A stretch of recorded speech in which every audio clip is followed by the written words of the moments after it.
আসসালামু আলাইকুম, কেমন আছেন সবাই? তুহিন এভিয়ারিতে সকলকে স্বাগত। তো আজকে আমরা আলোচনা করব গোল্ডেন ফিঞ্চ পরিচিতি নিয়ে। তো গোল্ডেন ফিঞ্চ পরিচিতি, গোল্ডেন ফিঞ্চ আপনারা দেখছেন, যাকে আমরা রেইনবো ফিঞ্চ বা লেডি গোল্ডেন নামেও ডাকা হয়। এটি অত্যন্ত রঙিন ও আকর্ষণীয় পাখি, যা অস্ট্রেলিয়ার উত্তরাঞ্চলে পাওয়া যায়। তো এরা আসলে বনে কলোনি হিসাবে একসাথে অনেকগুলো পাখি থাকে, ওইভাবেই বসবাস করে। আর গোল্ডেন ফিঞ্চের শারীরিক বৈশিষ্ট্য যেটা, এরা প্রায় 5 থেকে 6 ইঞ্চি লম্বা হয়ে থাকে, ওজনে গড়ে প্রায় 14 গ্রাম। তাদের রঙের পালক উজ্জ্বল থাকে।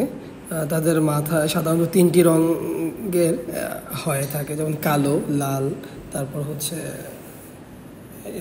অরেঞ্জ, ইয়েলো, এই টাইপের। পিঠ সবুজ, বুক বেগুনি এবং পেট হলুদ রঙের হয়।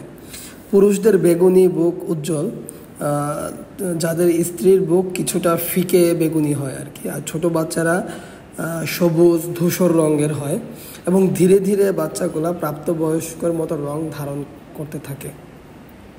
এদের আবাসস্থল এবং জীবনধারা, গোল্ডেন ফিঞ্চ মূলত অস্ট্রেলিয়ার উত্তরাঞ্চলে সাভানা অঞ্চলে বাস করে। বিশেষ করে নর্দার্ন টেরিটরি ও পশ্চিম অস্ট্রেলিয়ার কিম্বারলি অঞ্চলে তারা থাকে। তারা সাধারণত গাছের ফাঁপা অংশে বাসা বাঁধে, বা বিশেষ করে ইউক্যালিপটাস গাছে, বা প্রজনন মৌসুমে তারা ছোট দলে বিভক্ত থাকে। অন্যান্য সময় ওরা অ্যাকচুয়ালি বড় একটা দল হিসেবে ঘোরাফেরা করে।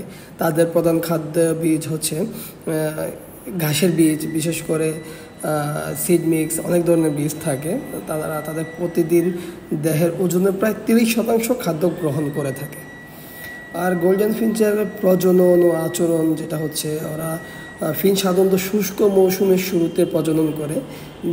আবার পুরুষ পাখি স্ত্রীকে আকর্ষণ করার জন্য লাফিয়ে লাফিয়ে বুক ফুলিয়ে নাচে এবং তাদের রং উজ্জ্বল রংটা প্রদর্শন করে। আর তখন স্ত্রী পাখি এটা যখন সম্মতি দেয়, তখন তাদের ম্যাটিংয়ের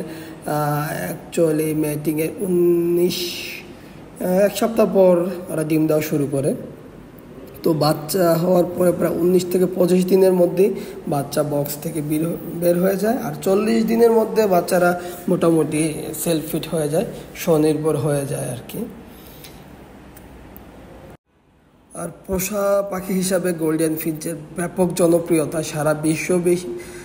সারা বিশ্বব্যাপী গোল্ডেন ফিঞ্চের ব্যাপক জনপ্রিয়তা রয়েছে, কারণ তাদের রঙিন পালকের জন্য বিশ্বব্যাপী জনপ্রিয়। তাদের একটা ছোট পাখিতে এত ধরনের কালার অ্যাকচুয়ালি গোল্ডেন ফিঞ্চ ছাড়া অন্য কোনো ফিঞ্চে হচ্ছে না। মাশাআল্লাহ, আপনারা আমার এই জোড়া পাখিটা দেখেন, কি সুন্দর কালার ওরা প্রদর্শন করছে। তবে তারা কিছুটা সংবেদনশীল হয়, তাদের যত্নে অভিজ্ঞতা প্রয়োজন। আপনি নতুন পাখাল হলেই যে পাখি, আসলে গোল্ডেন ফিঞ্চ পালন করা একটু টাফ। যদি আপনি নতুন হয়ে থাকেন, তাদের যত্নের অভিজ্ঞতা অনেক দরকার। তাদের শান্ত স্বভাব ও মৃদু শব্দ তাদের পোষা পাখি হিসাবে উপযুক্ত করে তোলে। আর গোল্ডেন ফিঞ্চ প্রকৃতির এক অপরূপ সৃষ্টি, যার রঙিন সৌন্দর্য ও আচরণ আমাদের মুগ্ধ করে। তবে তাদের সংরক্ষণে সচেতনতা ও উদ্যোগ নেওয়া অত্যন্ত জরুরি। তো আমি আজকে এতটুকু আলোচনা করলাম। কোনো ভুল ত্রুটি থাকলে ক্ষমা দৃষ্টিতে দেখবেন। আর আপনারা আমার পাখিগুলোর জন্য দোয়া করবেন, আমার এই গোল্ডেন ফিঞ্চের জোড়াটার জন্য দোয়া করবেন। আসসালামু আলাইকুম।